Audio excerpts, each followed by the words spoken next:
It's Wednesday, June 26th, 9 a.m. We're in the boardroom. At this particular point in time, I'd like everyone to please silence your cell phones.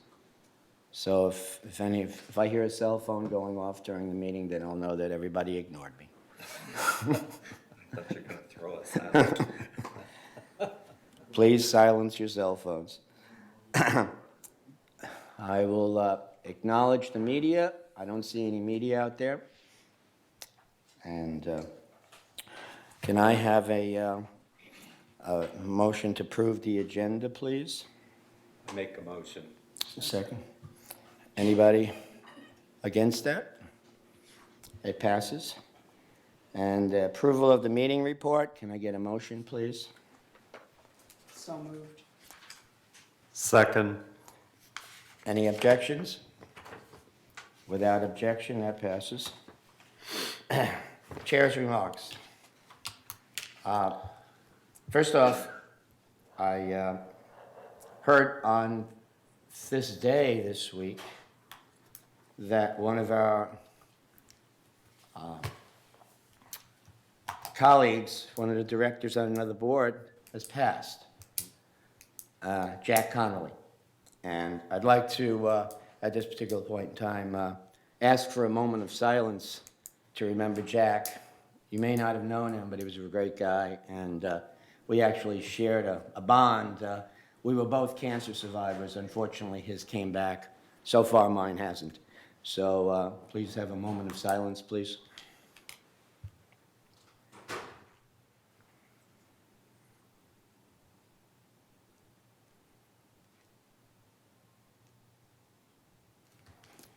Thank you.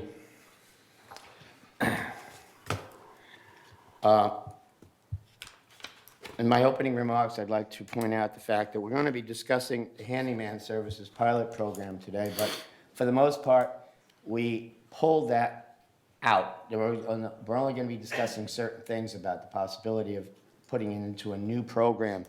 We felt that that information and that particular topic was extremely important because it was a program that had been in effect. This pilot program was in effect for a year, and that's what it was done. It was put in as a pilot program because we didn't have all of the information, all of the data. We didn't know whether or not this pilot program would be successful, not successful, whether or not it would be cost neutral. So as a result of that, we put this pilot program into effect, and we got all the data from VMS staff. And yesterday at a special board meeting, which was announced, we had a vote. And at that particular meeting, we decided that we were going to cancel the pilot program. And we're going to, at this meeting, put together a task force to come up with a new program that we feel that might be a little bit more cost effective, better objective, and various other things. We don't know what that's going to look like yet, but at this particular point in time, we're going to do that at this meeting when we come up to this section on Handyman Services pilot program. So I just want to make a comment about that.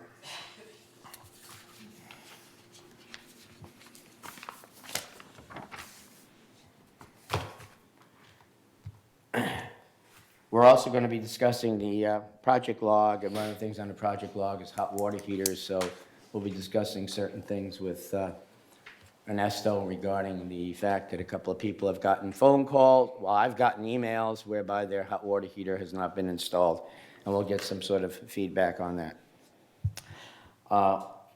With regard to the handyman program, I'd like to have a thought for the day, which I do each time. This one was from John Adams, one of our founding fathers, and it really does apply. Facts are stubborn things, and whatever may be our wishes, our inclinations, or the dictates of our passions, they cannot alter the state of facts and evidence. So just think about that one. And so we'd like to continue with the agenda. Any member comments? Lori? Yes, we have a Catherine Bryans. Okay. Good morning. Good morning. I'm here to add something to your project log, I hope. Just what you need. I think that a few years ago, when I was on the board, we had several discussions with people in the carports and having multiple golf carts being charged at the same time and not enough energy able to handle that.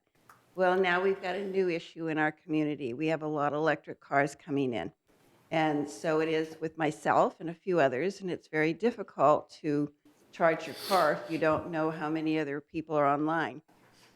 In fact, years ago, we said to people, well, you all get together and figure out when you can be charging, and that way it won't trip the circuit breakers.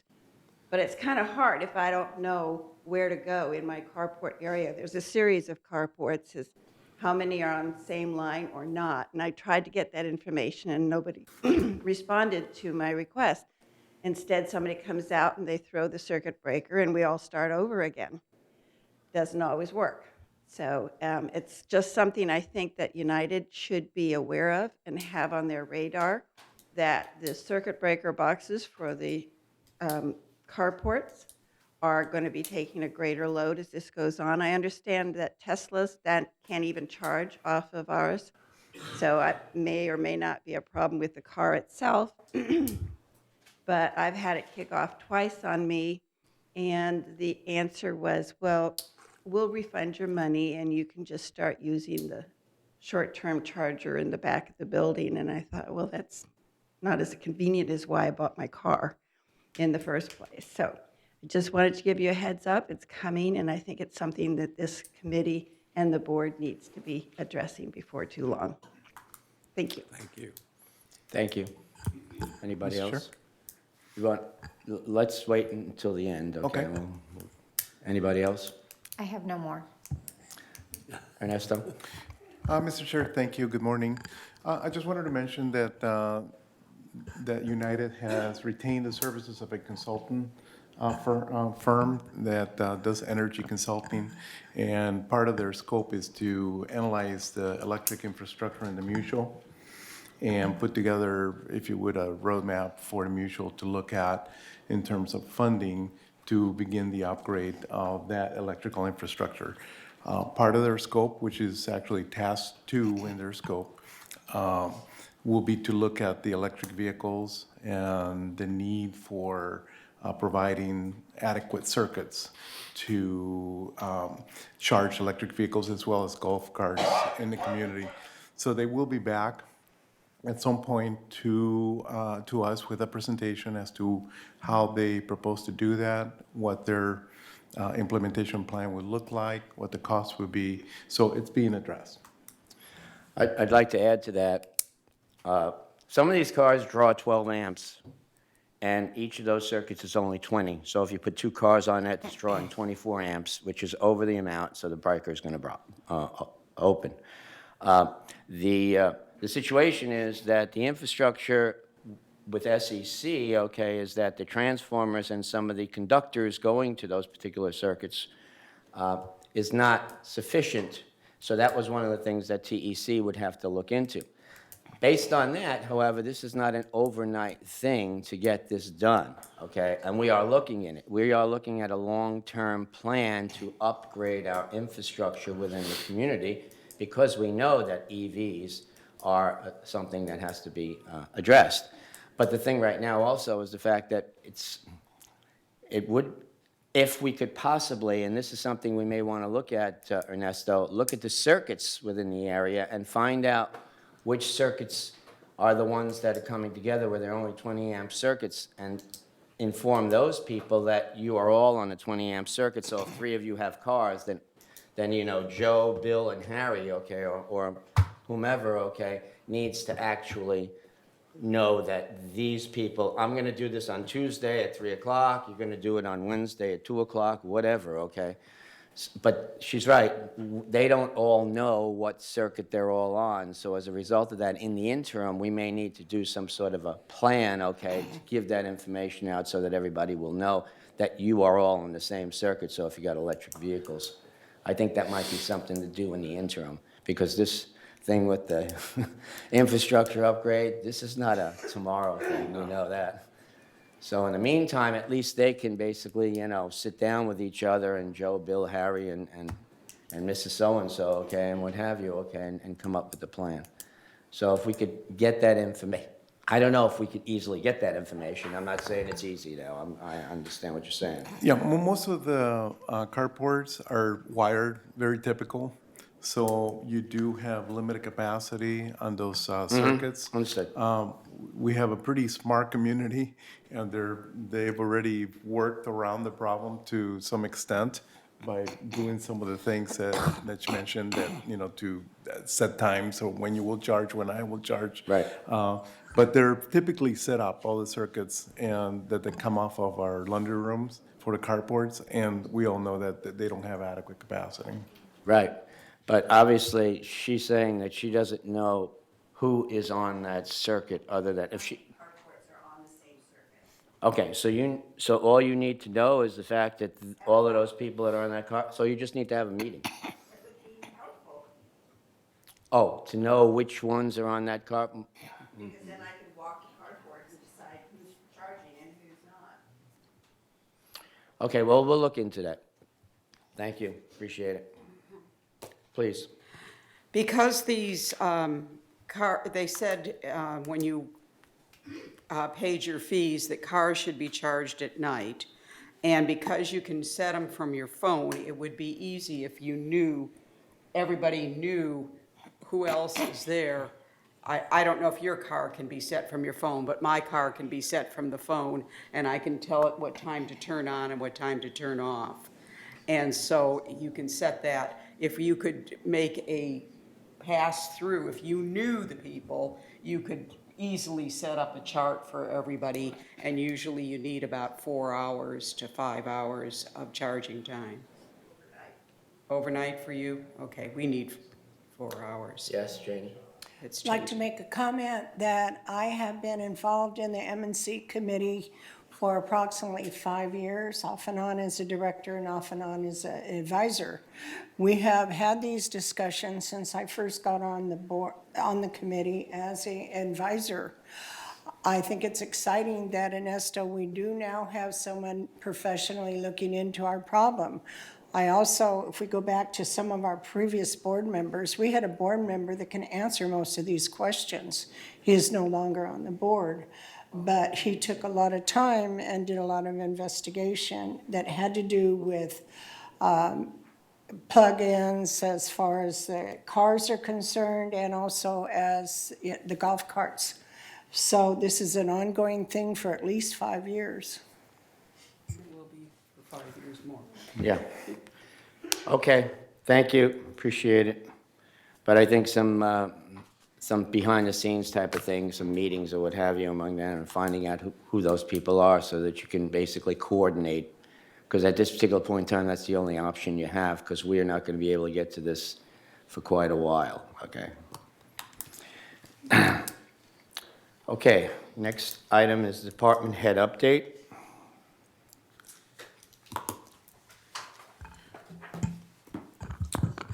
Mr. Chair, just a couple of items. One has to do with the drainage issues in the community. As you know, the committee has been discussing those. Ken, who's not here today, have put together a map of addressing locations where we have drainage concerns throughout the community. He's done extensive picture taking. We have pictures during the rain of flooding spots and all that.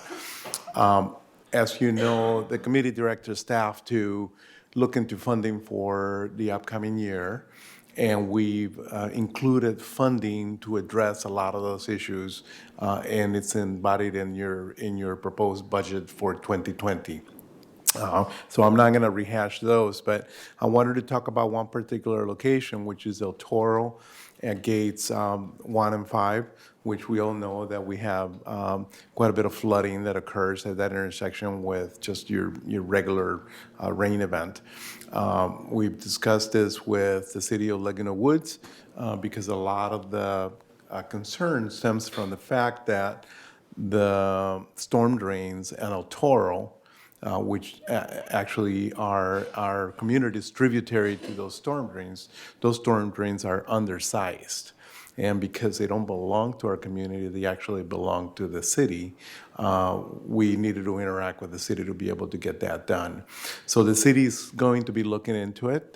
I understand that they've already put money into their upcoming budget to retain the services of a consultant to work with us to see what can be done to upgrade those inlets so that we can dry up that intersection a little bit better.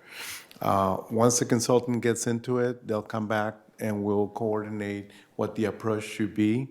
There may be costs that we will have to partner with the city to address, to perhaps extend their storm drain lines into our community, because even if they increase the inlet sizes at El Toro, that water still needs to get to there.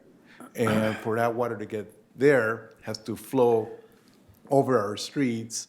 And as you've seen some pictures, that water is flowing up to the top of the curb, which is not an abnormal condition, I may add. The streets are designed as channels as part of your drainage infrastructure. However, to dry that up and capture that water up front, further up, you have to extend the storm drain line into our community to be able to do that. So as they get into it, we'll have those discussions and we'll analyze the costs that will result from doing something like that. And we'll bring options to this committee to review to see where we go with that. But that situation there, it's being handled by the city in coordination with us. So other than that, there's various items in the budget, as you know, that will address drainage issues that we have throughout the community related to our buildings, related to our cul-de-sacs, related to poor concrete that's being addressed through your concrete program. So it's a multiple approach to resolving drainage issues in the community. As you know, we do have funding, the mutual funds, repairs of foundation walls, repairs of walls that are rotating in our buildings. And a lot of that stems from the fact that the soils that this foundations and walls were designed to be on were intended to be dry. So when you soak that and you saturate that soil, obviously the loads don't get carried very well and the walls rotate or crack. So we have been addressing the repairs of those things, but we have not been addressing the root issue, which is really drainage. We are taking a different approach now. We'll be looking at some of the contingency funding that you allocate on an annual basis and put together a plan to address some of those drainage issues with some of those funds. In addition to that, there's money being added to the 2020 budget that we already went through to address additional issues. So there's a number of areas where we're tackling this from. I just wanted to give you the update on what we're doing with the City of Laguna Woods relative to El Toro and our gates 1 and 5. You mentioned, Mr. Chair, that we would during the project log discussion, we would discuss in the water heaters, but actually we don't have an item for water heaters in the project log. So I wanted to take the opportunity to bring this up at this time. As you and I discussed yesterday, we've already gone over the 2019 budget allocation for replacement of water heaters in the mutual. We had intended to complete the water heater backlog that we had in the mutual this year. And in fact, last year, I had indicated to the committee and the board that we will be doing that, and I had hoped that we would be able to knock out the backlog that we have. Unfortunately, I missed the mark. We still have a significant backlog. So this year's allocations, we've already exceeded it by close to $200,000, and I was going to bring a report to you requesting a supplemental appropriation to be able to cover those funds. And the direction that I've given my staff is to halt and not replace any, proactively, not replace any water heaters in the mutual that are 10 years or over. That obviously has some repercussions, although these water heaters typically lasts much longer than 10 years. The warranty is 10 years, and that's what we're telling our residents that we're going to adhere to. So the reason why I stopped installation of the water heaters is because I wanted to get direction first before we continue to tackle that backlog this year. So we're going to be in the close to $900,000 excess of what was budgeted for 2019 by the end of this year if we continue to address the backlog of water heaters. So option one is for the board to direct us to halt any water heater installation this year, in which case we will be requesting a supplemental appropriation for approximately $200,000, of which we already spent over the budgeted amount to address water heaters this year.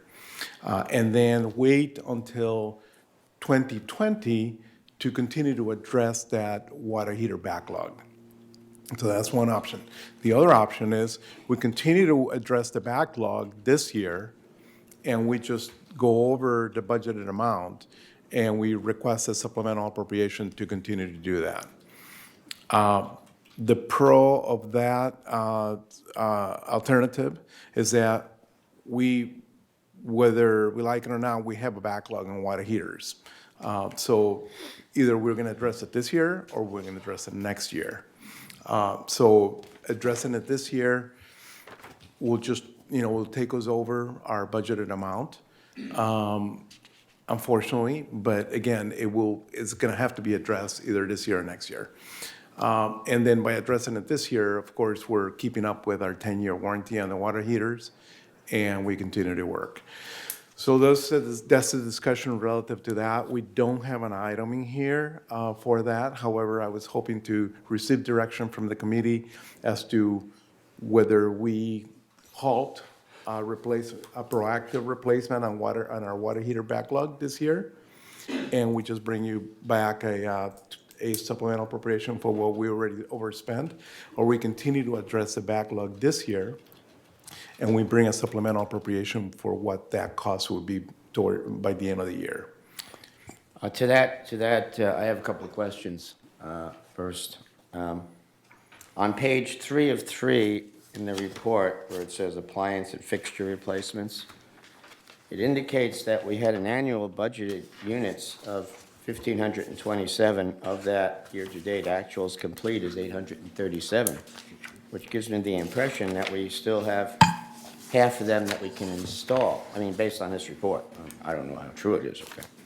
And then that's the first question. The second question is, we knew we had a backlog, and we couldn't maintain the backlog because we didn't have enough people. There was a resource problem, what have you, and we had money in the reserves to address that backlog. We just didn't have the resources to actually put them in. But now you're saying that we're actually going to be lacking funds to do that, which confuses the heck out of me right now. Yeah, So- I can easily explain that. We did not have the in-house resources to do that, so we did contract with a couple of firms, plumbing firms, to help assist us with that backlog, and that's been part of the factor that we kind of overlooked, the fact that doing work with outside services is a little bit more expensive than doing work with our in-house staff. So that's part of the equation where we were not able to knock out the backlog with the resources that we have, with the funding that was appropriated. So that's part of the reason. But we do have the resources because we've availed ourselves of outside services.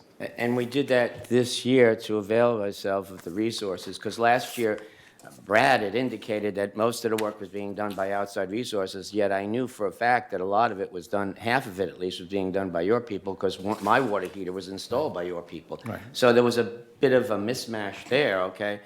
And now all of a sudden, we're saying that in order to continue with the program this year, as we anticipated, we would need to appropriate, not for the backlog, not for the $200,000 that we've overspent, but to continue for the next 6 months, to continue to put hot water heaters in. We're saying we need almost $1 million to do that? Is that what I'm hearing? No. What I'm saying is to continue to address the backlog, the program will continue to address water heaters as they are right now. So if there's water heater failures, or any emergencies, we have adequate funding to do that. What we don't have funding for is to continue to knock that backlog out. You know, that's the funding that is really needed.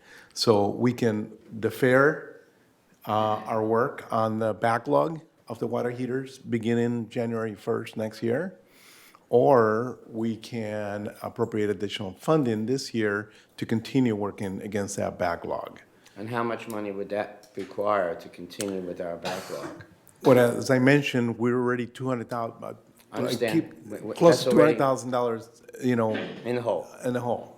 So to continue towards to the end of the year, we're looking at about another 700 to continue knocking the backlog. So when I said 900, that included the $200,000. Yes. Ernesto, how many leakage problems are we having with water heaters right now? I mean, is it a big problem? No, it's not. It's not. You know, like I said, typically water heaters will run. I just replaced my water heater in my home. It was 15 years old. And I replaced it because the water pressure had diminished, not because it was leaking. So typically, you don't get that. You don't get flooding from water heater rupture or anything like that. What fails inside is typically the heating element. So then putting this off till the following year is not going to be a big chance. It would Gamble. not. In my opinion, it wouldn't be a big chance. Okay. So Janie? We had a change in how we handled our budget for our paint program. Is it possible, because you're saying the hot water heaters can last longer than the 10 years, of making that a 12-year cycle instead of a 10-year cycle to let us catch up with your backlog and not cost us so much money overall? okay, there were two things that I heard there. One was the paint program, and I said we expanded the paint program from 8 to 10. Could we do the same thing with the water got heater it. Change the program? cycle as we did for the paint program. Yes. Yeah, the issue with that, we could certainly push that, but the issue with that is that the warranty on the water heaters that we get from the manufacturer is a 10-year warranty. So we were trying to keep up with that 10-year warranty. That's essentially what we're doing across the board. So what happens is that before that 10-year warranty hits, we do have tickets come up in our system to address those water heaters, and becomes a backlog. And that's what we're really working against. If the direction from the mutual is to extend that to a 12-year replacement, again, we will not be going by the manufacturer's warranty, but it can certainly be done. We would also require the same of the residents. So if a resident installs a water heater on their own, we would require that water heater be replaced on a 12-year cycle as well. So short answer is yes, we can do that. We were hoping to stay with the manufacturer's warranty on the water heater. Are there but this- manufacturers that will extend that warranty? No. Can we get a 15-year warranty on a water heater? It will raise the cost of the water heaters as we get them. So, Yeah, but would it cover what we're running into as far as overrun on our costs? Would it balance out? it would, actually, the cost would kick in when we purchase the water heaters. So right now, we're going with the backlog that we have, and if we have them warehoused, we're installing what we have, and we purchase them as we need, so we can keep up with it. The cost increase would be on any additional purchases of water heaters, and I couldn't tell you what that increase would be, but it would be an increase, obviously, yeah. Reza? How much is the cost of a heating element to change on water heaters? If we extend it to 12 or additional years, my understanding is that the main element which may go is the heating element, not the water heater itself. That is correct. There is, I don't have that cost handy, but obviously that's something that you can do, and you can do that as a cycle program as well. So we can, if we look at that, may be able to offset some of the warranty costs by changing ourselves the heating element and not buying a new water heater.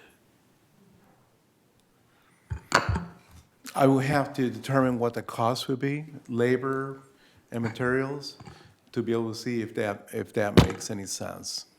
Yeah. And then you'll end up essentially with a 10-year-old water heater with a new element. Yeah. Yeah. Cash? I think changing that element and stuff will destroy the warranty first, and two, I don't know if your people are trained to do the change. You just replace the whole unit. Yeah, they are. They are? They've done. Yeah, they can't do that. It's a matter of resources, actually, so if we're going to institute a program that does that, then we will have to allocate resources to do that. That entails a cost. So that's what I mentioned, labor and material costs associated with that. And not sure how would that work out in terms of reducing the costs associated with pushing the warranty for another couple of years. Gary? Myself, I'm more worried about leaks from the water heaters and causing a lot of damage than I am the elements going out. Because at that point, we can adjust and put a new one in for someone whose water heater has gone out in place of someone else that was scheduled. Right. And that's a very good point. I believe that the mutual it was more lenient on the replacement years of these water heaters in the past, but that was changed, and we went with a 10-year, just because of the reasons that Gary's mentioning, that, if we do have a water heater failure, it results in thousands and thousands of dollars for the mutual to address. Particularly if the warranty has already been expired. So the decision was made to just go with a 10-year cycle because we could assure ourselves that those issues would not occur, or at least reduce the probability of those issues occurring. So if we are going to be replacing an element, you still end up with a steel tank that's 10 years old. And any other issues related to that water heater will not be addressed, just the water heater element. Again, it was just a measure that was taken to assure the board that those costs would not be going through the roof if something were to occur. Let's be fair here, okay? The 10-year warranty is only against the hot water heater itself, so the manufacturer will replace it on a prorated basis, the hot water heater, okay? If the thing springs a leak or what have you prior to 10 years or after 10 years, any of the damage that causes, okay, has nothing to do with the manufacturer, okay? All they're doing is replacing hot water heaters. So the warranty is only sort of like a placebo, if you will. We're saying that that's what we're using as the basis of our specific change-out. That's correct. Unless the water heater is a replacement, an alteration, then any issues associated with that water heater that cause damage to mutual property would be on the mutual if we Correct. allow that warranty to go past. Right. Ernesto, I heard you said that the leakage hasn't been a big problem in the water heaters. Am I correct in understanding that? Yeah, typically water heaters don't start leaking, after, the warranty period expires. That has been an experience. Whether that's 100% correct, it's probably not the case. There'll be instances where a water heater will leak, but typically, by and large, I would say that that's not the case. So I think we should explore the possibility of replacing the element rather than changing the water heater. I would say no. From my perspective right now, it's just like trying to change transistors or what have you, okay, or little elements on a TV these days, okay? The labor is a major issue. You got to pull the thing out, then you got to pull the core out, then you got to basically put it back in or what have you. And the core itself would possibly cost just half the amount of the actual hot water It's not heater. a big element, Ronnie. This thing, the element is screwed into Understood. the I know. heater. I know. So it comes out very easily. Well, if The we go to labor that shouldn't point, cost- we'll vote on it or what have you, but at this particular point in time, we're replacing hot water heaters. Yes, Manny? Thank you. I just want to add a few comments to try to clarify some of the information as far as funding. I agree with Gary. My concern here, and I'm relying on Ernesto, of course, to determine that, is that originally all these water heaters were inside the units, and as people have remodeled, they've moved them out to the patio area or just outside their structure. So I believe the majority of the water heaters that are being replaced are still inside the unit. And my concern is that if you don't replace them timely and all of a sudden you have a leak, then you've got additional costs that you didn't anticipate. Now, as far as the budget and what he's asking for, in the last almost 3 years, they have been behind the 8 ball as far as trying to catch up on the water heater replacements. And as a matter of fact, last year when we were going through the budget process, I determined that we'd underspent reserves by about over $5 million. And one of the big items was water heaters that we're trying to catch up on. And that's why they've gone to outside vendors to do that. Now, if you look on page 1 of 4, agenda item number 10, you will see that through April, they've already spent $1.1 million and only $377,000 was budgeted through this period. So just through April, they've overspent that by almost $800,000. So I think what Ernesto is asking for, the money is there. It's just that going through the budget process, he's already spent beyond that, so he's asking for authorization to continue the program. So the money's there, not additional money he's raised. He's just asking for that approval. Now, the other important thing you need to realize, because a lot of directors, people don't realize or acknowledge this, is that reserves are pooled funds. So I'm not sure exactly where you have to ask for authorization for additional funding for that year's budget, okay? Because it is a pooled amount.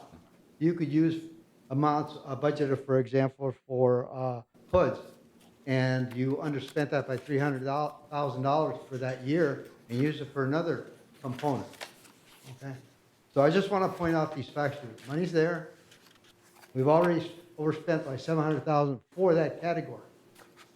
So I would say that if we continue the water heater program on the basis of the first 4 months, we need over $1 million, maybe $1.5 million to be able to keep the program going to catch up. So I'm just providing this information to help you in your decision making. Thank you. And thank you very much, and I appreciate that. And pointing out that on the budget, okay, is very important, okay? And I'm sort of like in your court right now and on your side to say that I think we should continue with this thing because it's pay me now, pay me later. I mean, you know, hot water heaters just don't, all of a sudden just, they need to be replaced in time. It's a working item, and it's just not going to, you know, all of a sudden inspirationally, and now it becomes a better water heater because of the fact that you want it to. It's a matter of pay me now, pay me later, and the consequences of a leak or what have you. My neighbor is one of the people that had hot water leak. I mean, and it cost us a hell of a lot more than the $2,000 or $3,000 or whatever it is per water heater to basically with the problems, the water intrusion event that he had. Yes. I want to ask a dumb question, okay?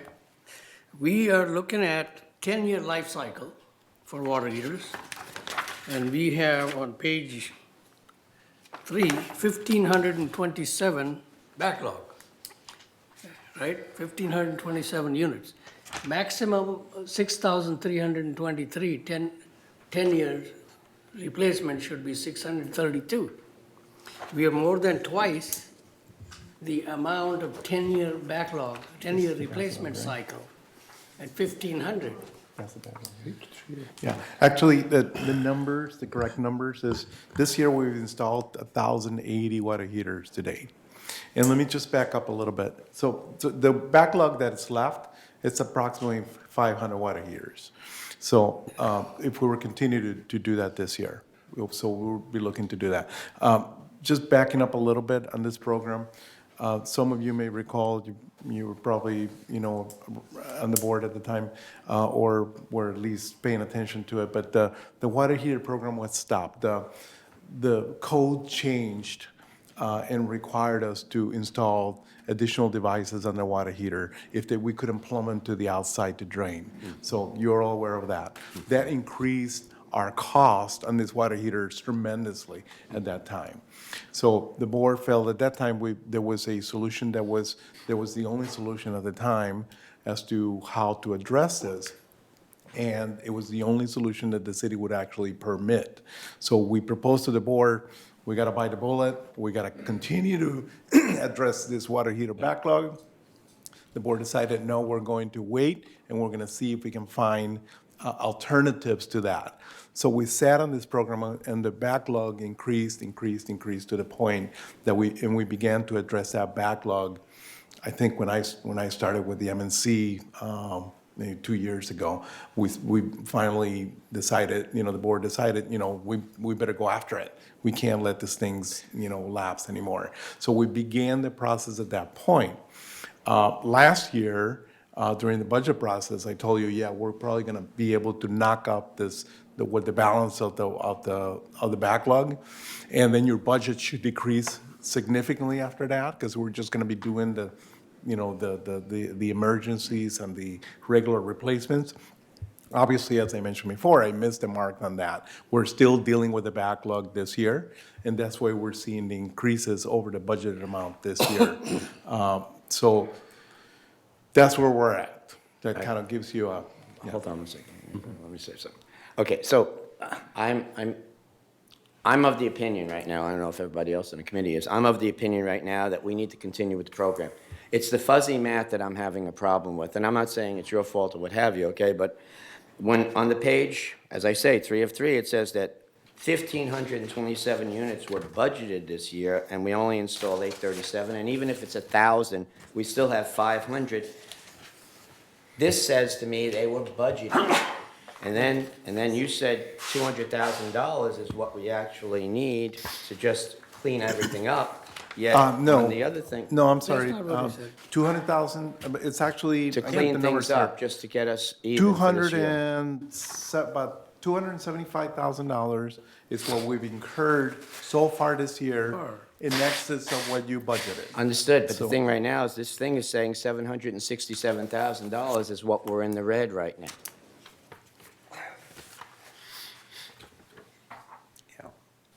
So I'm a bit this- confused, I'm a bit confused because that says that 767 plus the 700 is $1.4 million is what you actually need, if this is true.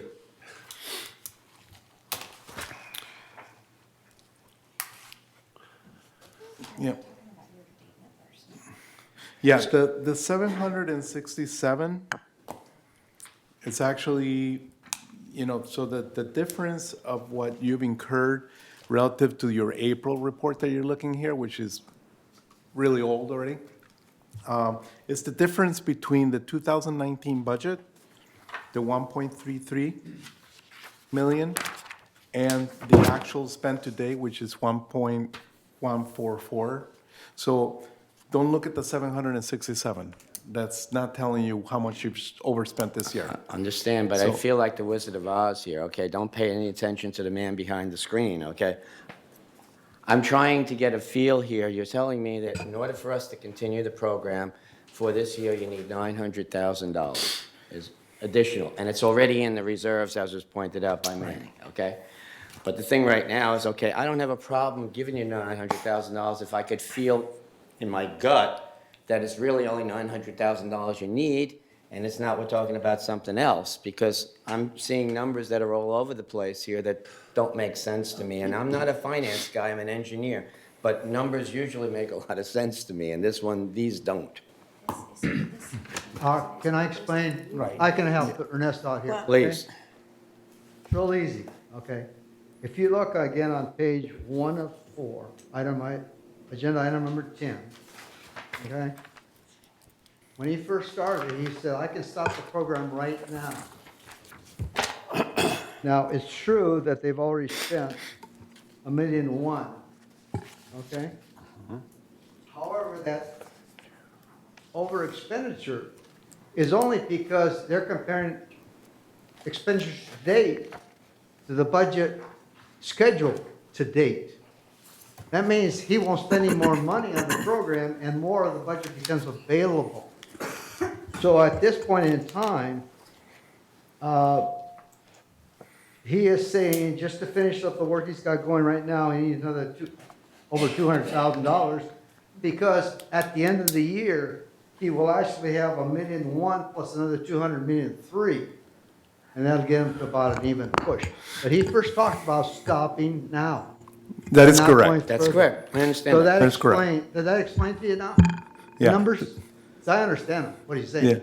yeah, so that is correct. So if you, your April report, first of all, is old, and I apologize for that. But if you look at that April report, to be able to discern what the overage is on the water heater program, looking at your page 1 of 4, what you actually need to do is take the 2019 budgeted amount, which is $1,133,999, and subtract from that the actual year-to-date spent, which is $1,144,525. So according to this report, the April report, the project is over budget $10,000. So, which is incorrect, because we're past April. You know, what I'm telling you is that right now, we're over budgeted approximately $275,000. So we could stop the program right now and do a supplemental appropriation so you can cover that. Or we can continue to knock the backlog this year, and it will be about a 900 and some supplemental. So basically, the $767,000 is basically for the full year, okay? This would have been up until April, because it was broken down by a monthly usage of this funds. Yeah. And now, because of the fact that we're only in April, okay, whatever it is, okay, we overspent to April, but actually we spent the whole year's worth at this particular point in time, plus $200,000, which you need. That is correct. Okay, now I'm getting that, because as I say, it was fuzzy math to me, and I needed to get, but it doesn't take away from the fact that it says here that we budgeted for 1,527, and we only put in 837 as of April, and you're saying we still have 500 more, yet we didn't budget for that if we said we already put in 1,000? So if we still have 500 more, which means that we should still have money left. Bottom line, we under budgeted for the backlog. Okay. Yes, Sue. I'm sorry, Gary. Sorry about that. I apologize. I just want to say, my personal feelings, anything dealing with water needs to be taken care of first, because this is what causes us to use up the resource of money. And I don't know how it lines up, water heaters, waste lines, supply lines, but we need to address the problems that cost us the money. Yes, Sue. I'm concerned that in 10 years, we're going to have to hit this again, because we're putting in everything this year, and we're going to have 1,510 years that we have to worry about. That's a very valid point that you're making, Sue. Because we sat on the backlog and we didn't address it, and all of a sudden we started addressing it, a lot of these water heaters are being installed pretty close to it themselves.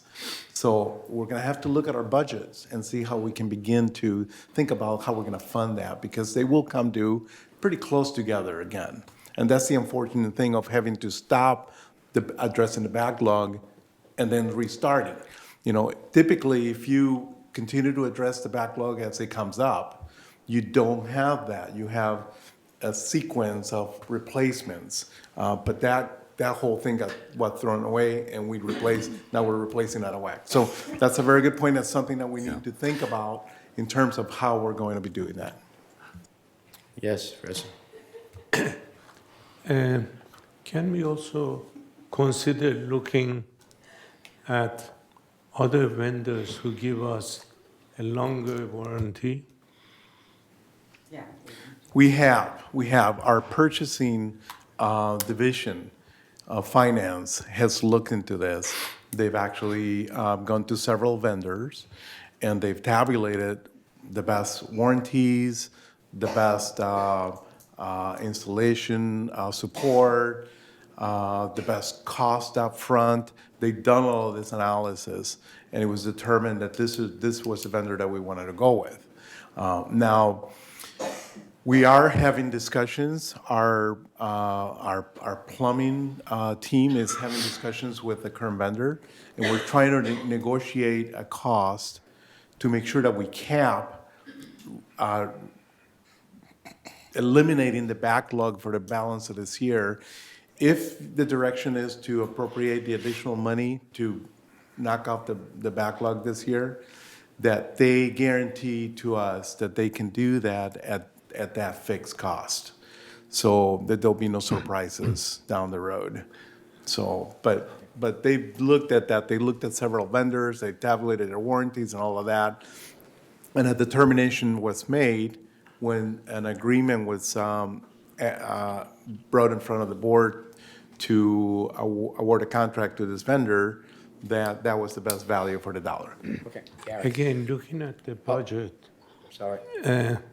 I tend to believe that because of the extreme expense that we are facing now, it's better to look seriously at changing the heating element and extending the life. No. The water leakage problem is not the issue.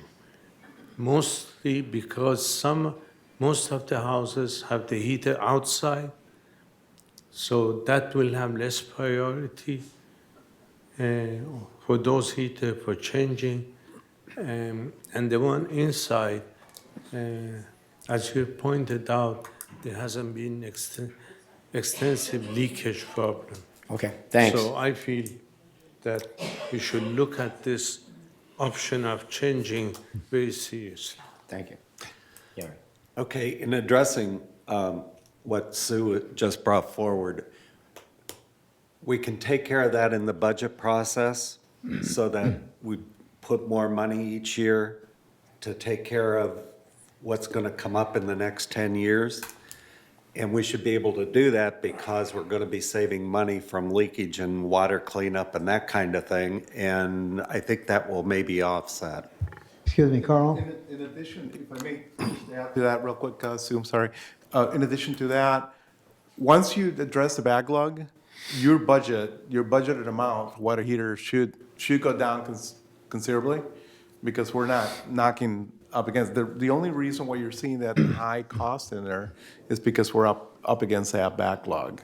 And also because of the fact that right now, we're also changing out and adding some electrical units, which is the solenoid valve we have to add. We have to add another isolation valve, and there are various other things which in 10 years' time or in 12 years' time or whatever it is that we change these things out, we're only needing to change out the hot water heater because all that extraneous stuff is already in, because the new permits require that we add that extraneous stuff in there, the accessories. Yes, Sue? Could we only change the water heaters for the rest of the year that are interior to the manor and put off the water heaters that are exterior to next year, instead of trying to just roll through every one of them? We put off the exterior ones and we only do the interior ones. At your pleasure. We could, that could certainly be a priority, and just work on the ones that are interior water heaters. I like that. So that's an option. I couldn't tell you, I'm not ready to tell you right now what that cost would be. No, I Obviously, it would understand. be less, yeah. Yeah. But the $900,000 that you need right now, okay, is still in the reserves, is what I'm being told. Yeah. And now, that's not contingency reserves, that's in the reserves to be done, correct? That's in the reserve. So at this It's in particular. regular reserves, It's in regular reserves? yes. So at this particular point in time, I mean, if we authorize the $900,000, and then tell you that your priority should, because I have a feeling that we can say that you're gonna do another whatever, X amount by the end of the year, but I think that you're not gonna get through them all, okay, because of the fact that it's just a matter of timing, okay? So we could say that you could prioritize all the inside ones first, okay, and then if you still have money, okay, continue with the outside ones. And that's where the priority would be. But the other thing right now is, as I said, I get emails from people that say that they were told that they were going to get a person in, and then all of a sudden they get called and said, no, they're not gonna come, okay, and that's not good form. It's not very PC, okay? So. No, and that's all I mean, because I didn't want to assume that the board would be perfectly okay with me just spending like a drunken sailor. Okay. Excuse me, Carl? Yes, Yeah, I wanted to make the same recommendation that Sue did, but in addition to that, I also wanted to recommend that perhaps we ought to look at moving some of the water heaters from inside to the outside and see how much the additional cost is. So at least we wouldn't have that pressure of having to replace that because of a leak right away, okay? So I think that'd be advisable to not only prioritize the inside ones, but look at how much additional cost it would be. well, that was done by an alteration by most people, okay? So, I mean, I that's know, just but I something. mean, the ones we're replacing. I understand what you're saying, because it basically takes that thing off, it takes that possible leak, okay, out of the mix, okay? But I'm being told that there's not much of a, these things don't leak that much, so, yes, Gary. The one thing I'm concerned about with all this is I'm seeing waistline. We've been, or at least by this report, we're way under, It's because we haven't billed. huh? They haven't billed. No, that's the billing issue again, the invoicing lags. we have kept But up. we're on target Okay. with, Then I Okay. make a motion, we go with the request for additional funds for water heaters. And then we prioritize. And, exactly. Hold on a second. Your motion right now is to go with the $900,000? Yeah. Which includes the backlog, the money that's still owed? Yes. Plus the $700,000? Okay. Yes. So, Gary's made a motion. so Mr. Chair, if I may, and I don't know if Juanita was going to be addressing this. Again, this is direction given to staff. Staff will have to come back with a report and put that before the board based on the recommendations that you give us. So if the recommendation is to move forward with the program and prioritize work first on those that are in the interior of the units, we'll go ahead and put a report together and bring it to the board. Bring with it to our- the finance committee. Bring it to the finance committee with a recommendation to appropriate additional funding to be able to do that, and then ultimately to the board for approval. Okay, I just wanted to- I understand what we have to do. We have to go to according to protocol. I know, I'm not trying to violate your rules here, okay? But I'm saying right now, this particular committee won't meet for another 2 months. Finance committee, I don't know when they're supposed to meet. We need next month. Next month, okay? So there's a month delay here, okay? And then that's that next board meeting after that, so you may be talking 2 months also. So if I receive direction to just continue replacing water heaters as we have so far, Yes. then we'll do that. And we'll, again, flesh all of that out in a report to the finance committee and ultimately to the board. I don't know if that's legal, but, because we're now spending money we don't officially have. Well, sure, it's perfectly okay. I will continue to address it. Your over budget amount will grow, but again, if your understanding is that we'll go ahead and do that, and we'll bring a report to the finance committee and we have ultimately the reserve. board, that's all within your protocol. One quick comment. Yes, please, Cash. Let us not forget the 4 pending requests, even if they're outside. You have only 4 pending requests for water heater maintenance, manners. So make sure. On the same page, you're talking pending requests. Same page. 4 pending requests. So even if they're all outside, let us treat them, they must have some problems. Okay, but, I'm He's still on looking 3 at of page 3. Of three. the report, appliance report. Agenda 9, 3 of 3. Item 9, page 3. Water heater matters. Yeah, essentially, we will be addressing the backlog that we have, the numbers that I mentioned to you, which is close to 500. It's 400 and some, 490, I Whatever. believe it was. Yeah, But you Okay. have 4 requests pending. they will be included within that. If we have a request, it's because they've already exceeded the 10-year, so we'll definitely address those. so I believe that we need to have two motions here. The one motion was to get the $900,000, but we also want to continue with the program in the interim, okay? And still, come up with a bill at the end of that time period, okay? Because we only need, well, the thing right now is his motion is only to increase the $900,000, and that $900,000, it's got to be approved by the board. Make an addendum. So we need another motion to basically continue the program in arrears. Yeah, okay. So, Gary, would you withdraw your motion? I withdraw. Okay. I make a motion that we continue Yeah. and go into in arrears until such time as we can get a report as to what it needs to be, the firm number that we need. I second. Yeah, the direction to continue with the program is by consensus, so you don't even codify it on a motion. Well, I just wanted to make sure that we had everything legal so we don't get, Appreciate that. do we have any objections to that? Okay, without objection? Can you repeat?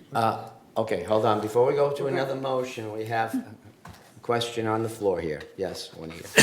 Well, I had two things. First of all, considering budget, which we are on all of this, perhaps we should think about directing staff to increase the 2020 budget by the amount that they need to finish this project by the end of the year. And then in September, when we vote on that budget, we vote for early release of those funds back to them so that we can pay that off for this year without having to much into arrears, et cetera. That was one thing. But the other thing is, of course, this as a committee cannot, Right, A board. a board. well, cannot vote for any money. All you can do is direct him to do a staff report to bring it forward with what it would cost, with what the direction that you want to give him. And then it goes to finance and the board. We Right. don't vote money in committees. No, I totally understand. That's why I said right now, we're just going to continue with the Gonna work, continue until okay? we And then find he's out going to how say, much it oops, costs." I overspent, and then he's going to ask me for money, okay? Yes? I just wanted to make a couple of comments that I have moved a hot water heater outside to my area in the back. And that cost me $1,000 to do that. So it's something for the board to look at. How much is that going to cost staff to go ahead and move those hot water heaters outside? I now live in a one-story building of an eightplex. There is no way we can move that hot water heater from the kitchen outside because my neighbor's wall is right behind me. And you have to go completely through the unit to bring the water lines and everything else outside. So those expenses are there. So when you consider, well, moving all the hot water heaters or most of them outside, there are some units you can't do that. Yeah, to add to that, okay, as far as we're concerned, okay, I mean, it also means our water bills are going to go up here pretty soon, okay? And you have that thing sitting outside, and it's insulated, but it's not insulated well, and then there's a length of pipe, and some people say they wait 5 minutes before they get hot water into their house, and some of the 3 stories would be outside too. It just would be a challenge, okay? It's either pay me now or pay me later. So, I mean, I'm just one person here, okay? That's my thought on the matter, okay? But that's not even on the table right now, bringing them outside. It's just somebody said that's a possible idea, and maybe we should check that into that. But at this particular point in time, I don't think it's a way forward for us. We want to keep ours inside, please. Yeah. Okay. So now, right, do we let's- want to basically put a motion for the $900,000 to bring it forward to the Finance Committee? That was approved. Just director, right? We're going to wait for them to put a report together? Yeah, Okay. just direction to bring a Okay, report to. we need a motion for use to give us a I report. Just make that motion consensus. for the report. Just consensus. Okay, You did it? All right. we got it. We're done with it. We're done. Move All on. right, thank So you. even I- though this hot water heater issue really did need to get addressed because it's something that is sitting not well with some of the residents. All right, thank you. I apologize, that's probably the longest department head update I've ever given. I'm sorry about that, but, you know. So anyway, does anybody have anything on the project log they want to pull out before we go through the consent calendar and approve it as is?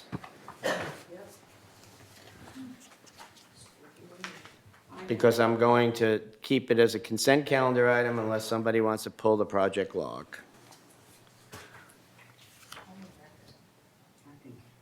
Yeah, directors may pull the project log. No, I understand. I'm asking the question here.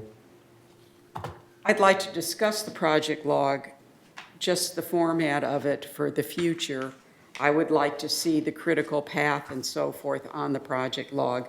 And I also don't think we need to produce it every month in full size because we only look at it very carefully every other month.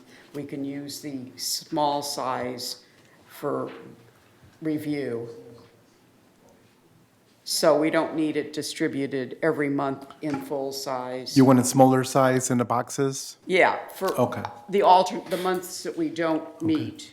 Okay, because we've received information before that, you know, I can't read the small size. You guys Yeah, can look this. but for the months that we don't meet, it doesn't make sense to be putting that paper out.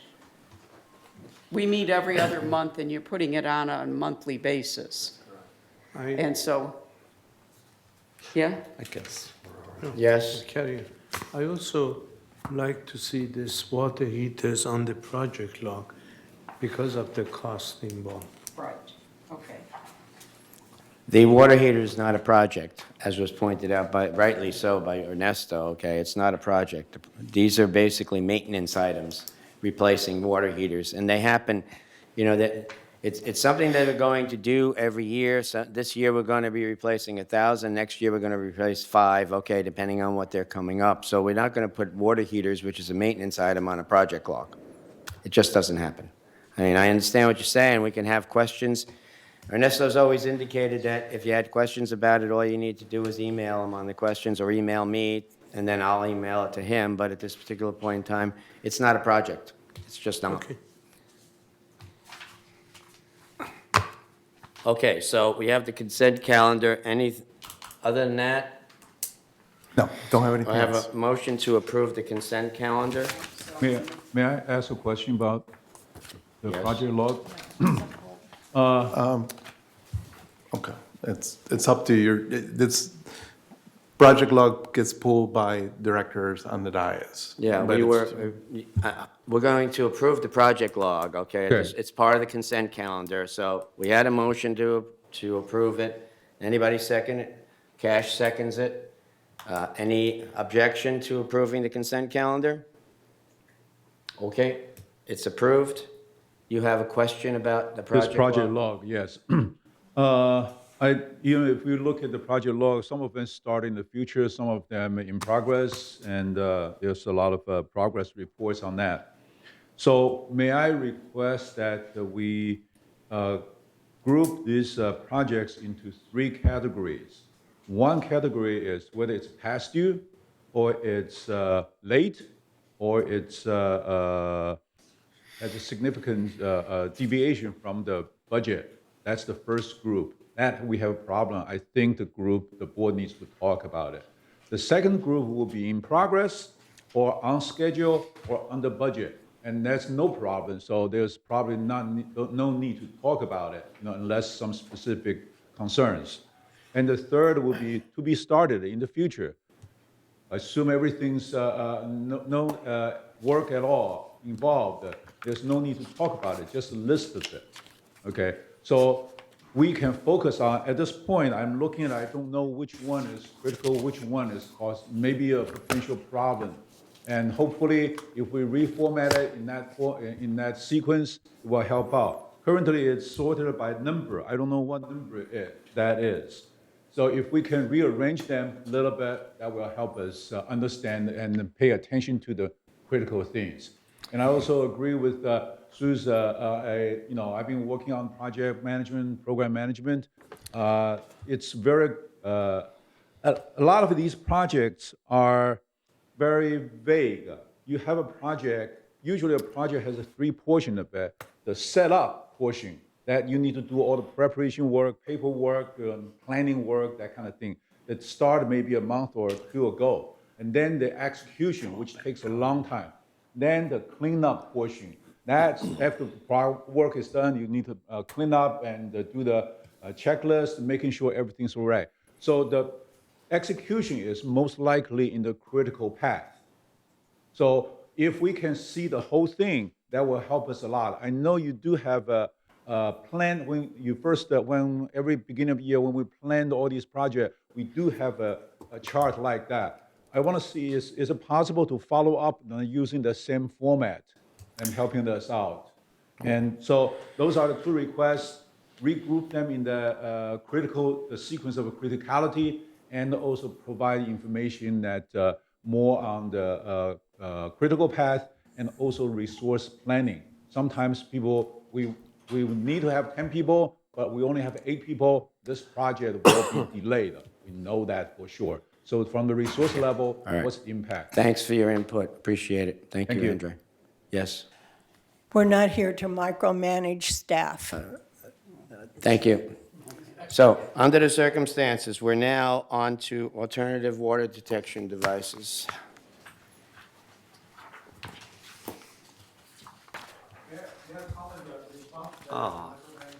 No. Thank you, Mr. We're Chair. not in the debate center. This is a, No. this is a committee meeting. We're not going to debate, okay? I said thank you for your comments. I said No. thank you for her comments, and that's it. We're going to go on. So thank you, Mr. Chair. We need security again. As you may recall, the committee had requested staff analyze the potential benefits and costs of installing water detection devices in each of the 6,323 units and laundry rooms in the mutual. A report on the flood buzz water detector was brought to the committee, as you may recall, in August last year. And after discussion regarding the sound levels of the device, the practicality of the equipment, et cetera, staff was directed to move forward with this product. However, at the September meeting this year, staff was directed to place the flood buzz water detection device back on the agenda for further discussion. Back in April, again, we came back to you, and we were directed to research other potential detection devices that offer a sharper, louder water detection sound and bring this information back to a future meeting. So this is the information that we've gathered so far. We put it together. I do want to mention that there was a device that Chair Randazzo had discussed with staff that he acquired from Home Depot, I believe, which is a very good device. We did reach out to the company, not to Home Depot directly, but to the company itself, to see if we could get additional information. We made several attempts to do that. We did not get a response back. The device is slightly more expensive than some of the devices that are shown here, so we were hoping to see if we could get a better discount and provide that. So that's not included in the mix here. But again, there's information here relative to several of them, and they're for you to review and provide direction if necessary on this item. Thank you very much.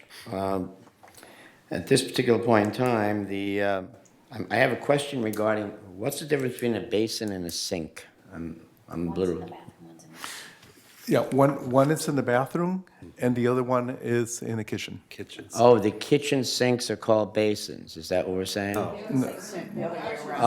Yeah. the basins are bathroom called is the a basin. bathroom? Is that Bathroom right? basin. Oh, okay. I Yeah. learn something new every day, you know? Even at my age, I learn something new. And you have a Because sink in the garage. Okay, well, whatever. Okay, so right now, is being suggested here is that we provide for 23,707 units based on the possibility of having possible leaks. And so, yes, sir. I would recommend that we, two things. One, that we take care of the water heaters that are interior. And two, that we require anybody who puts a washer dryer in, that they need to buy at their expense a sound, one of these devices. And that we do not, and that we do this on the, with the, when we go out into the, to look at each of the, now I lost the word. Every 36 months, we go through the units and we. Do the inspection. It's inspection, and that we do that at that time. Put this in with the water heaters that are interior on a 36-month, as we go through on the inspection. Well, the thing right now is with regard to my own opinion is, okay, with regard to the basins, the sinks, the dishwashers, each one of them is supposed to have, as far as I know, anti-burst tubing devices, okay, and the valves, and as soon as you make the connection at those anti-burst tubing devices, the possibility of there being a leak from that anti-burst device is very remote. I have more of a chance of there being a leak in the water heater than there would be Yeah, in that's the. why I recommended only water I heaters. would only vote, if I was to vote for this thing, okay, when we make a motion or what have you, okay, to say that the water heater would be the only one that I would address as possibility of needing these devices. Everything else, I mean, I don't know how you put one under a dishwasher, okay? And then even if you did, okay, then the people that hear the device, okay, these people can't even get down on their knees, some of these people, what are they gonna do? I mean, they're gonna, you can't, the access to underneath the dishwasher is very remote. Anybody at the dais here have a question on this comment? Elsie? I just wanted to say, I think that's really brilliant what Sue said about the dishwasher, and but that's, you had a point about Washing getting. machine. I meant washing machine. We could put in dishwasher too, actually. But if they at least heard it, they could call maybe an able-bodied neighbor or something, or call. I mean, I think it's a really good idea. But I'd even like to add ice maker to that, because those ice makers are treacherous, especially if you're on vacation and you don't know your ice anyway. So actually, if you're on vacation, I guess you're just out of luck. Doesn't matter. But anyway, I think that's really smart, Sue. Just put it in there that if they do that, that's just part of the cost of getting the permit, right? I don't know. Yeah. I think it's a good I idea. have on my washing machine, I have an anti-burst hose, which they sell now, and that limits it, because there are cases where those hoses definitely burst. Yeah. Yes, Cash? I'm sorry. And if we're talking about this extreme device on page 4, we don't need to, it basically senses water. You don't have to put it in the basins or sinks No, it's or underneath it. refrigerators. It's underneath it. It's underneath. One unit in the kitchen, maybe, one unit in the bathroom, maybe. We don't need 23,000 units, the way this is showing. Yeah, there's 3. I bought it myself and I got 3, and I'm gonna get more. So right now, do we have a motion that we're going to accept this and Can I continue ask on? a question Yes, first? go ahead. This is just a general question because I don't know. The hoses on the washing machines, how often is it suggested they be replaced? I don't know. Nobody Okay. replaces them. Nobody replaces them. That's why there's an anti-burst one on my washing machine. That's why I'm thinking about redoing mine, but I just was wondering how often. Yeah, we typically don't. They typically have a life of the machine. I know I personally have not replaced my water hose in a long, long time. Yeah, I had mine for 10 years in Texas. I never replaced it, and then I had an anti-burst here one. Okay. So, So where are we gonna go with this? Where are we now? I went out for a second. We're on water detection device. We asked them to come back to us, because originally this whole flood buzz thing, okay, was killed. Then we asked them to resurrect it, and they did, and this is what they came up with. So, Ernesto, what is the most recent report on burst pipe? I mean, where are we seeing water intrusion from mainly? I think it's the same, most in damage restoration. Right, well, damage restoration gets involved when we do have. Right, what our is intrusive event. the cause of the damage restoration? We see those trucks everywhere. Right. A lot of it, because they addressed all of them. A lot of them, this year in particular, were related to roofing issues. Okay. Because of the rain, so that was big. We do have some, and those are decreasing considerably, if I may add, related to the waistlines, because you're Okay. aggressively addressing that. We do have leaks related to your potable water line, your copper, but you do have a program to address that. And in fact, that's very random where they occur. But this year, in fact, we've seen a big decrease. We've asked for very little money for next year because we don't have units that are actually experiencing those problems. That may change anytime because, Right, you know, you don't know they're when that's gonna random. happen. The other ones are related to backups and sinks in the kitchen. Toilet clogging. But if you were to ask me so specifically, I would have to run the numbers and see what specifically, but other than the roof, the waste lines and the water lines, I would say your kitchen sinks and bathroom fixtures. Okay, so the water heaters are not the main problem here? No. I would, if you're going to prioritize it, I would put water heaters at the bottom. Okay. And so you think that if we were to put one in each unit, you would put it under the kitchen sink or in the bathroom? Or is that what you're saying? Yeah, it's a toss-up. Either the kitchen sink or the bathroom. I think that would be probably the best locations. I don't personally see it, but the thing right now is even if you put this device in there and it goes off and everybody hears it and then they panic, okay, and then what are they going to do next? They're going to call resident services. Meanwhile, water's pouring out of this thing.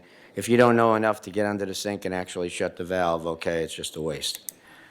So in any case, where does anybody want to go with this? We have a motion on this or what?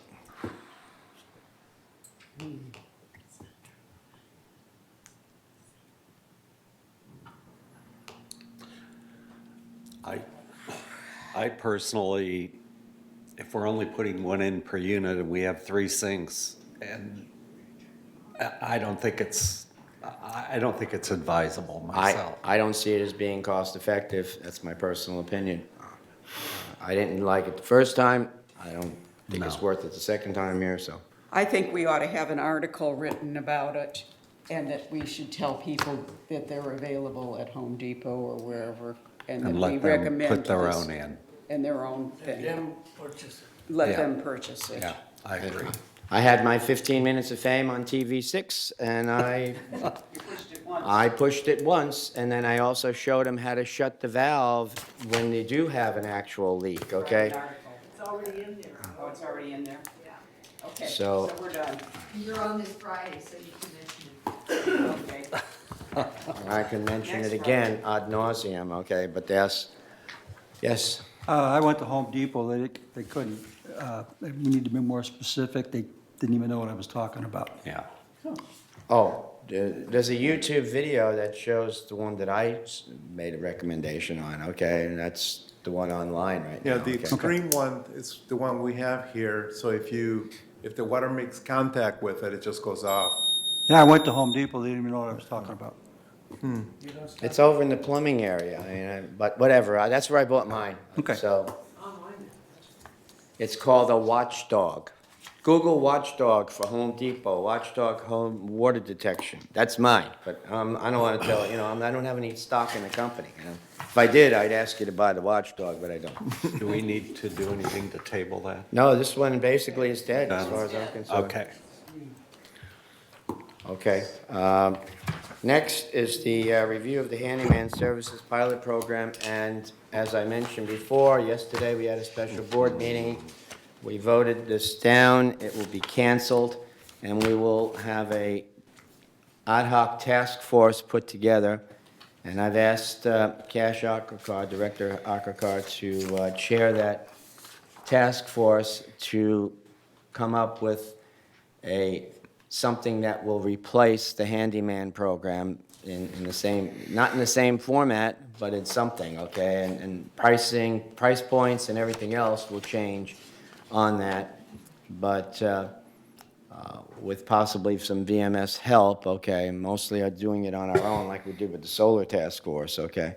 We would put that together, and then you can, we're asking for volunteers for that task force. I think that Director Liberatore had an interest in being on that task force. He's not on our M&C committee. And Elsie has an interest, and so does Juanita. So we have somewhat of a task force here, and there's be others. Yes, Janie? I have a question. You said you canceled it. What about people that already have their orders in? They're going to get their money back. Oh, okay, so. I don't know, that, I'm leaving that up to them, okay, as to whether or not there are some calls that are still outstanding. I don't know how we're going to do that. I'll leave that up to VMS, but for the most part, we canceled it, actually as effective as of yesterday, but, maybe we have some in the queue that really need to get done. Yeah. I don't know, okay, so but we're going to be giving their money back to those people, prorated funds returned, okay? Yeah, Mr. Chair, actually, letters will go out. I apologize, Gary. That's fine. And we're going to make it effective Friday. Okay. So we will do the reimbursements for those folks that have not used any services. They'll get full reimbursement. For those that have, they'll get a prorated amount. Right. Now, I know Walter has an appointment, and Yeah, I mine's guess Friday. that was our question as to, are those people with appointments going to, are we going to? Everybody has an appointment. Yeah, if, So we're going to end as of a date, and that's it? that's a Friday, yeah. Okay. So my Friday one will still go ahead? If it's scheduled for Friday, yes. Okay. Okay. I have a real quick question again. Yes. Do you know, what does Walnut Creek cost their members? Yeah, we What do had they the same charge? numbers and everything, but it just, But- they didn't use it, and our people are using it. Their people did not use it? More people signed up too. More people signed And their up. units are newer.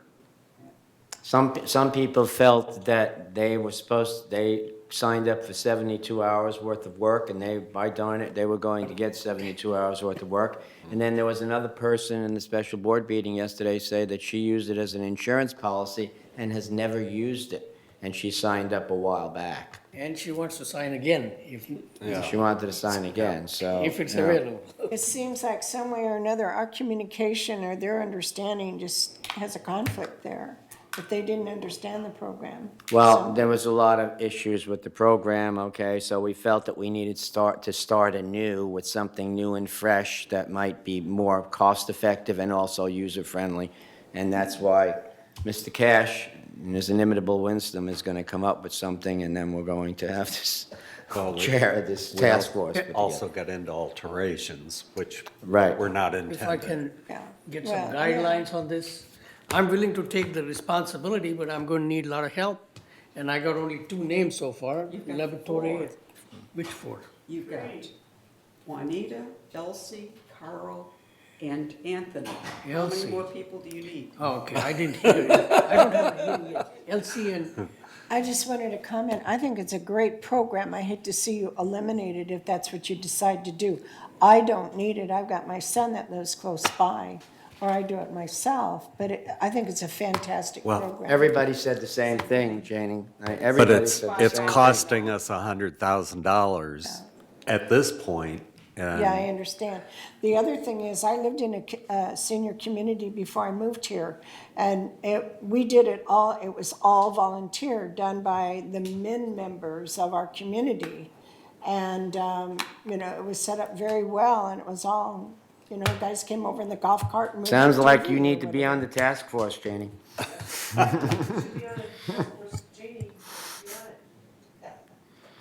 Hey, we're always looking for people to basically voice their opinion. That's what the whole task force is all I about. like your views too. Come on down on the task force. Don't have to be a director. So, in any case, anything else that we want to discuss on the handyman services pilot program? moving right along. Big thing, what is the time frame you're giving for this? Like a When you get month, it 2 done. months? When you get it done. When you get it done? 2 months? 3 We're- months. When it's The thing done. right now is, okay, we're We're not gonna budget it for next year. not budgeting for next year at this Gotta be particular So point the in rest time. of the year is Cost free. meal. You have time as Unless we come up with a specific handyman program whereby we get a bunch of volunteers to basically do it that could be vetted and they actually know what they're doing, not getting fried by by changing out electrical fixtures, okay? There's a lot of handymen in the community that are of a certain age, okay, that would maybe willing to do it unpaid, but we have to have people that have some sort of credentials, okay? But our program, we did not do electrical and plumbing. And I that's mean, another option too. there- I mean, the thing right now is, I mean, we could specifically put up a volunteer program for those men in the community that are willing to help their fellow person, okay, to basically do that and volunteer their services to help out changing light bulbs and that type of thing, okay? I mean, that's an option too. All options are on the table as far as I'm concerned, because we're gonna do something new and fresh. Right. And then maybe with the specific things with plumbing and with things like refrigerators and what have you, maybe we have to have a charge services program like we discussed yesterday, chargeable services, okay, maybe that might be the way to do it. I'll bring something to the table But, you know, and we go from there. but you're also gonna get ideas from all the other people, okay, just like Janie voiced it right now, okay? And that's what we're gonna do. New and fresh, and something that's sustainable. Because everybody said they didn't want to specifically subsidize it, so. Okay, so handyman program, done? Done.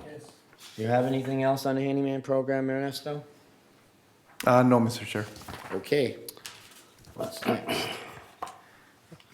Next is the Solar Power Plant Task Force update, and I believe you gave everybody a copy of this. Yeah, we have completed our work, and if you look at the chart, we have seen an increase in our solar panel output for the month of May, and we're hopefully going to continue to see an increase over the next year. Let me give you, I'll just read give you the summary. There were a board of directors, selected team of 5 United directors and 2 VMS, and we went through a lot of work to look at it. We had entered in a contract on the 6th of July, 2016 with Johnson to install solar panels and water heaters for $3,794,095, and an annual cost of $16,000 for JCI, and then we had a contract with Phoenix Renewable for $20,000 approximately. The system was activated in February 9th on 2017, and the first year we did not get the guaranteed amount that we had taken, and we have continued not to get our guaranteed amount for to date. Here's a summary of what we discovered. There's discrepancies in the location of the installation in one site from the locations specified in the contract. The angle position of the panels as installed differs from the angle specified in the contract. Being shallower, it's less optimal and more susceptible to pooling and requires cleaning more frequently. The trimming of trees shading the new location was not done. The result of the power plant produced 17.6 less energy than expected under the terms of the contract. JCI was in charge of the installation. The JCI contract required issuance of change orders if there were any changes in the installation from the specified in the contract, but no change orders were ever issued. The VMS staff was not given visibility into the project. The assembled United Board was not given visibility into the contract. Our lawyers were not given visibility in the contract, and the contract was signed by one individual. So unfortunately, due to these things, we have no recourse with the company that that guaranteed us our amount. We have corrected a number of errors, that we have taken care of a number of things. We have looked at all of the situation would be better served if VMS had been involved, and we would be able to probably do something about it. But what we have been able to do is we've been able to get the trees taken care of, which was giving us a 6% less in one location because the trees were shading it.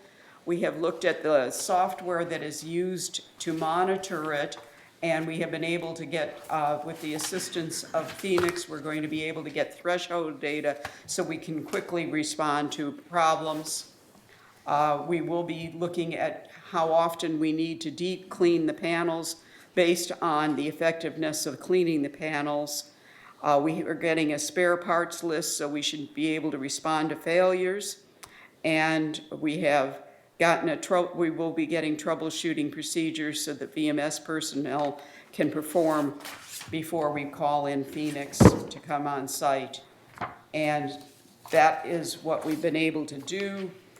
We've learned some lessons, and they're in the end of this report, and we are completed the report. And so I don't know who I give this to, but here we put together the notebook from Phoenix, and we've added all the information that we used to come up to what the results we have now. And I'm going to turn this over to Ernesto.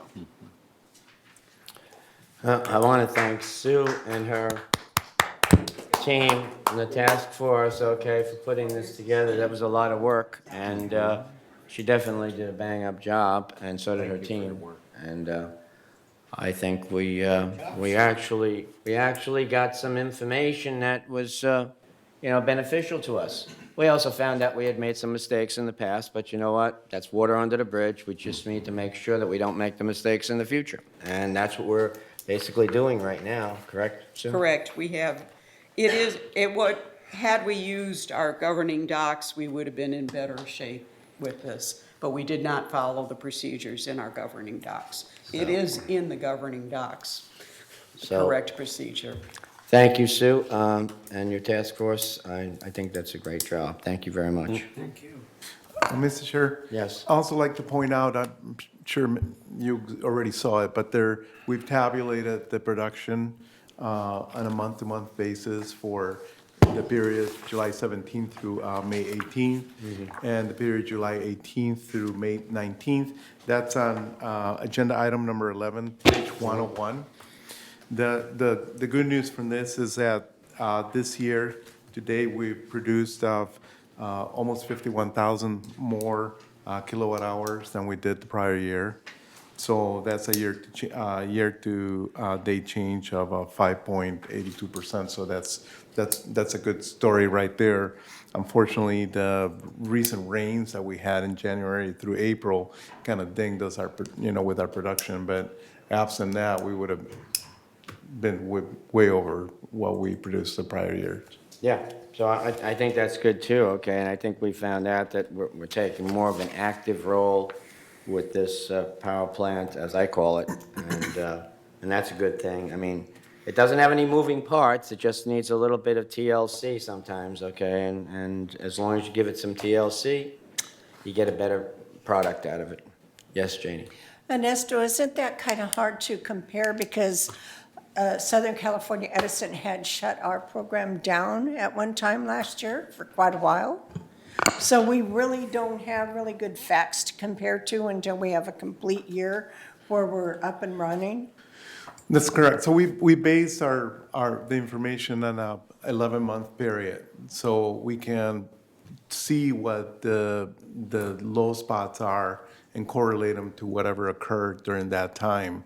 Like the period that we had through the rains this year that actually brought production down.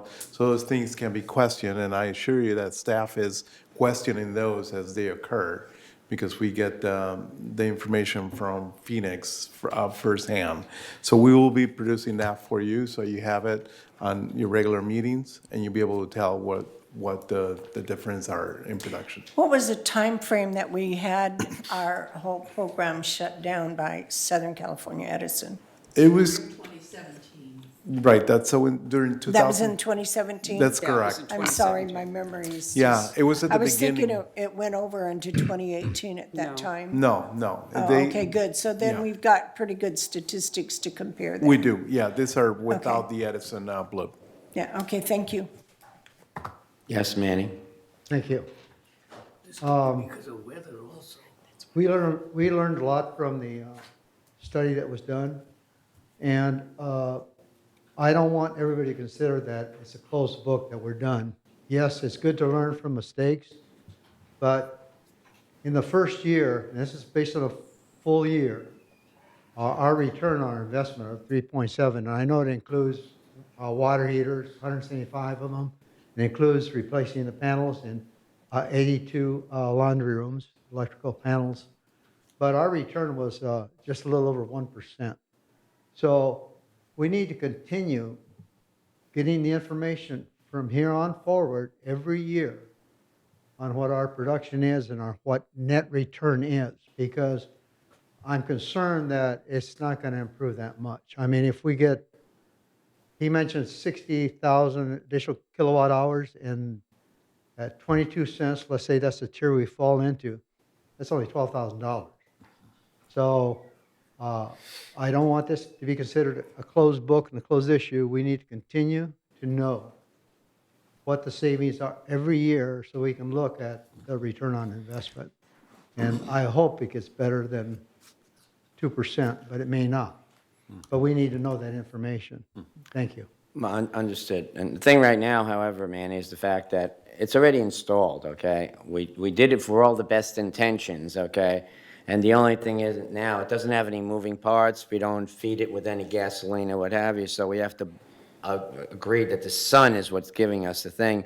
And June gloom this year has prevailed, okay, tremendously.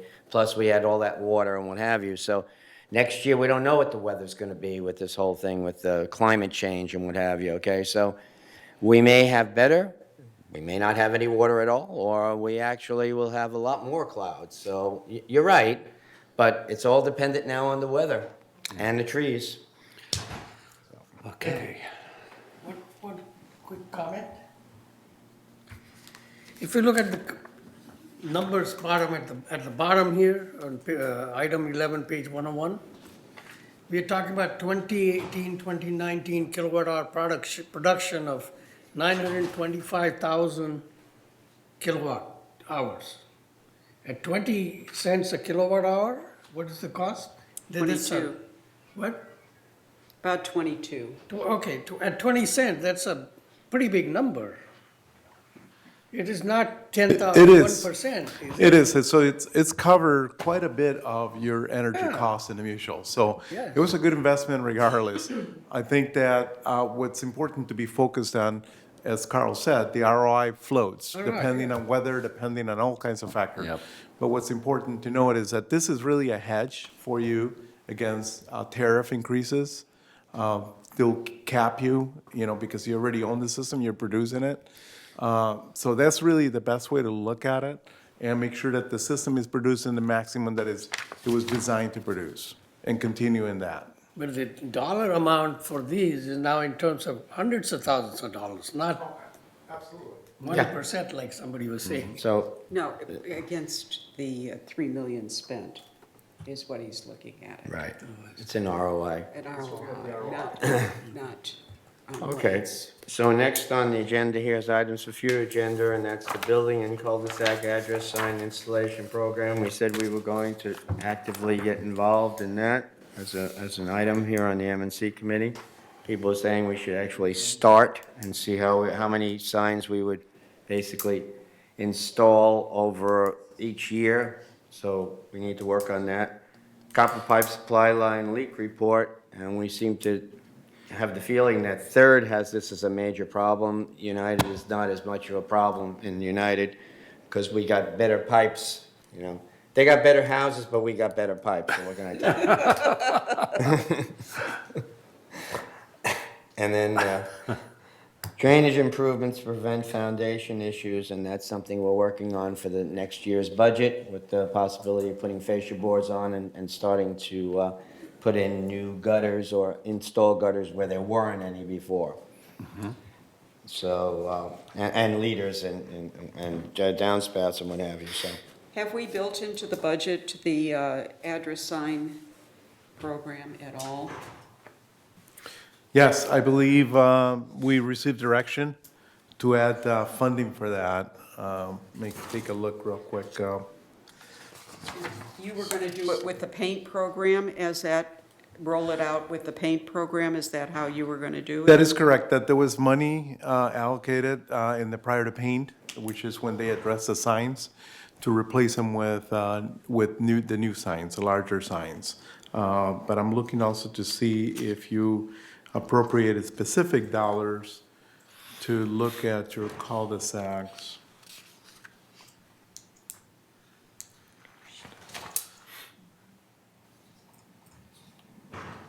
I don't have that information. I will take a look at it to see if you did allocate funding for next year. Yeah, because we had talked about that. I think Juanita had mentioned it, that we were gonna. Juanita wants a sign on her house. We were trying to at least, we said we weren't going to basically have it all done right away, but we were gonna at least start and then start to do it in phases like we're doing with the fencing and what have you, so. Yes, so I have the information here. Lori's pulled it up from the meeting that we have heading down the 31st with you.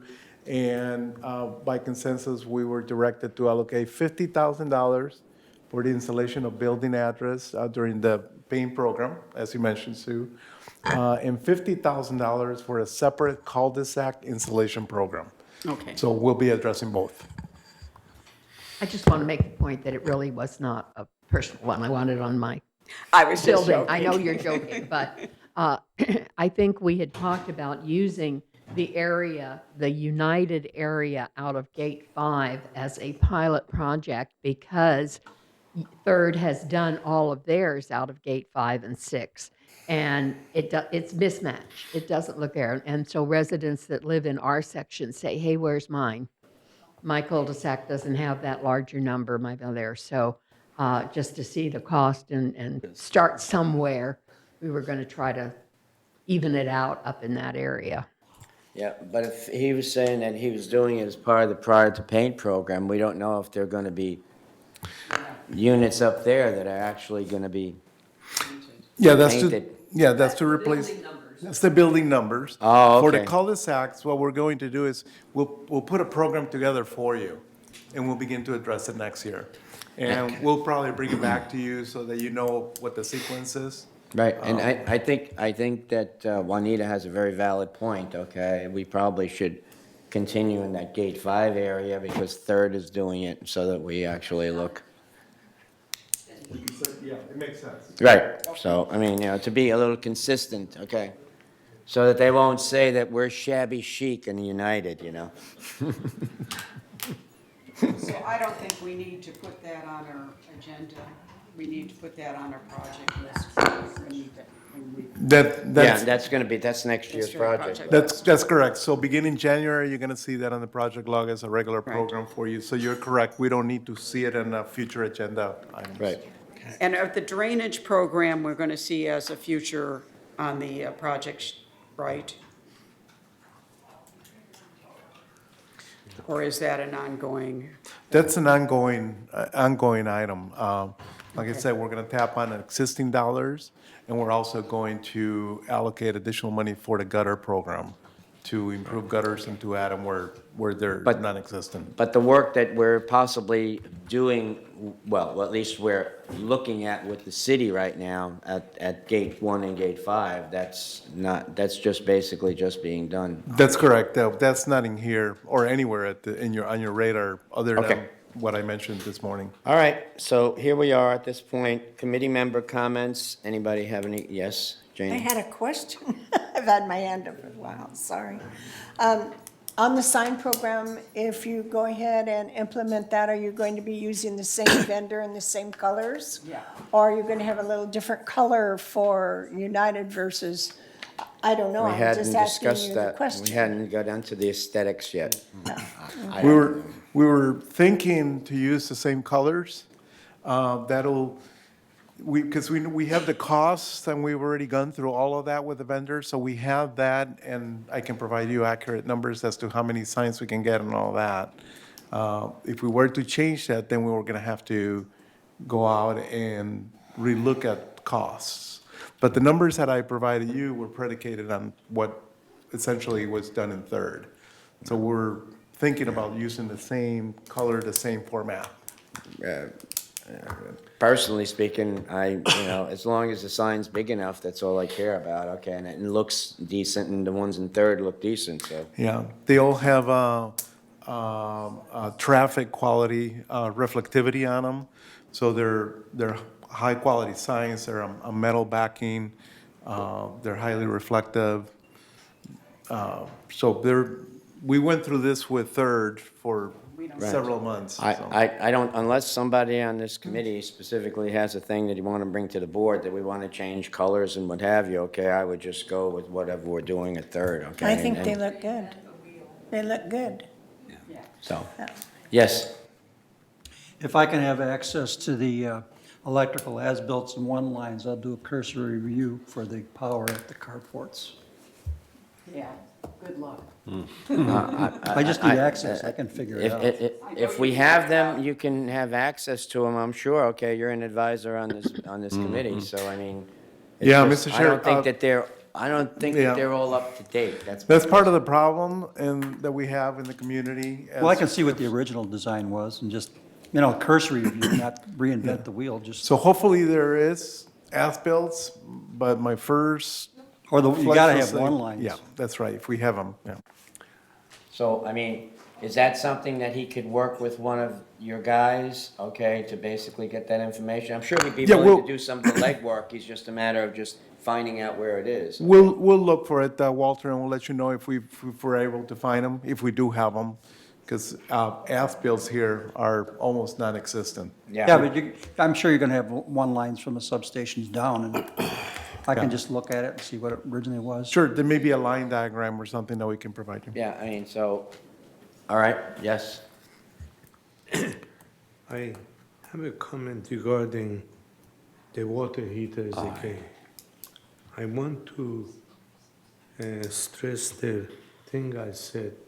I think we should seriously look at repairing, changing the coil of water heaters and extending their life rather than replacing them. The issue that was brought up of leakage is not that important. It's more important in water lines, which are pressurized and can cause more damage. So we should put the money on that end rather than on changing water heaters. I have done this in my houses for the last 50, 60 years. And I know that they don't leak that much. But, and the fact that what Sue said, we can prioritize the inner located water heaters inside rather than outside can also help a lot. It will help the expenditure and we can recover the backlog and that will be the benefit. And BMS has told that they can update us on cost of repair, taking into account the labor and parts versus replacement. So then we can look at the options carefully. That's my last comment. Okay, Cash? She's standing there, why not finish? Let her- Oh, I I just thought we wanted were in members' to comments. speak to Ken's. What Catherine had said also was while we're waiting for TEC or someone to let us know more of the capacities, et cetera, she wanted to know who in the surrounding carports had electric cars so they could work out a schedule. So I asked Chris Spar to run a report of those who had paid the $240 electric car fee, and then we could find out who in specific areas had paid that fee, and they could get together as neighbors and work out a schedule, et cetera, while we're working on the rest of that. So That's just as great. an That's a great intermediate idea. step, she can tell us Yeah. who's paid the. Good. That's a great idea. I mean, that was the only way you can do it right now, is you're gonna have to work as neighbors, okay, and make sure, I'm plugging in on Tuesday, you plug in on Wednesday. Not only does she need to know who has electric cars, but she needs to know who has golf carts. Both lists need to be. Now it's my turn. No, it's your turn. Well, basically, I need support from all you guys, and I'm going to start the meeting tomorrow or Friday. So all of you are available. I'll send an email. What about Saturday? You're part of it. You better be. You'll have to put out a call to everybody. Just, Thank you, and I need some guidance from Sue, and I'm going to talk to her about it. okay. Sue? I have no comments. I have a question regarding Shepherd's Crook from the gentleman who was at the United meeting and was having 3 people That's crawling gonna be over it. discussed at the closed meeting. You've got an answer for that? We're gonna discuss that at the closed meeting. Because I guess my question is, should we be going to the city to see what they will do about it? Let's bring that up at the closed meeting, because we're supposed to be approving this Shepherd Kirk contract, Okay, so that's it. that's it. Okay. Advertisement. Friday here, 2 o'clock, is a centenarian project. All these people will be here. Some of them have been here since 1977, 1978. 3 people have been here since 77 and 2 from 78. So they will be here. This is a centenarian project. It's just a reception. You come in and you talk and you look and you see their photos and stuff. So come here. I know you will get this on Friday when you come. I'll show you. Friday at 2 o'clock here, is that what? At 2 o'clock, right here. See, so this is the 100 and 100 plus. See, all these people, and there are more. There are 67 in the building. So please come to the reception. 77 and 78. The year I got married and the year my first son was born. There you go. But it's a very nice flyer, so this is going to be. Thank you. Okay. Okay, I don't have any comments, so we're going to recess this for 5 minutes so that everybody can take a bio break, and then we'll be back here in 5 minutes. Is that okay with everybody? Yep. So let's call it 11:05. We have a closed meeting, yes.